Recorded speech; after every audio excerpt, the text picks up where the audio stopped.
Assalamualaikum warahmatullahi wabarakatuh. Di sini saya Asanik akan menjelaskan progres dari artikel keperilakuan keuangan, yaitu judul saya analisis deskriptif determinasi return saham dan return market terhadap hedging behavior pada perusahaan sektor kesehatan periode 2016 sampai.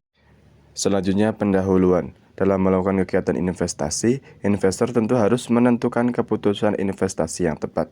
Dalam memperoleh keputusan investasi yang tepat, kondisi makroekonomi dan fundamental emiten menjadi syarat penting yang harus dipertimbangkan. Alas lain, dikarenakan keadaan pasar yang selalu berubah, maka investor membutuhkan metode untuk membaca pergerakan market agar dapat mengantisipasi pergerakan harga di masa yang akan datang.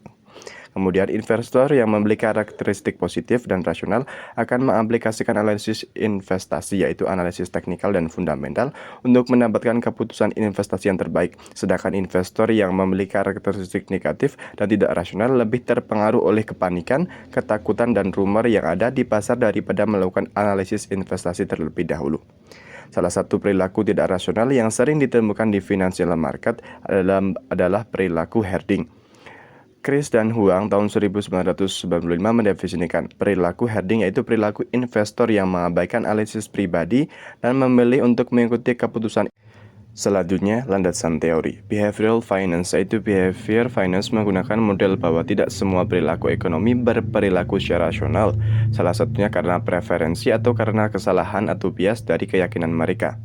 Herding behavior menurut Shasta Moinen adalah perilaku investor menjual atau membeli saham tanpa menghiraukan alasan yang mendasarinya untuk melakukan investasi. Menurut Devenau, herding terjadi saat investor mengabaikan keyakinan pribadi dan lebih meyakini keyakinan investor lain tanpa berpikir panjang ditinjau dari sisi psikologis. Kemudian return pasar, imbal balik selalu menjadi salah satu faktor yang memotivasi para investor ketika berinvestasi di pasar keuangan dan sekaligus menjadi reward atau investasi berisiko yang dengan berani diambil oleh investor.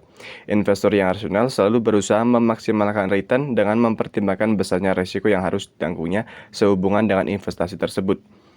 Kemudian, Tedley membagi dua komponen utama dari return investasi, yaitu yield adalah sejumlah nominal uang tertentu yang diterima secara periodik sebagai pendapatan awal aliran kas dari suatu investasi.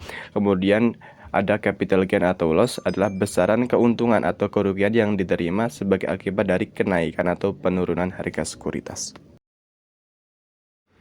Kemudian kerangka teoritis dari penelitian ini yaitu ada return saham, kemudian return pasar mempengaruhi perilaku herding sesuai pada gambar tersebut.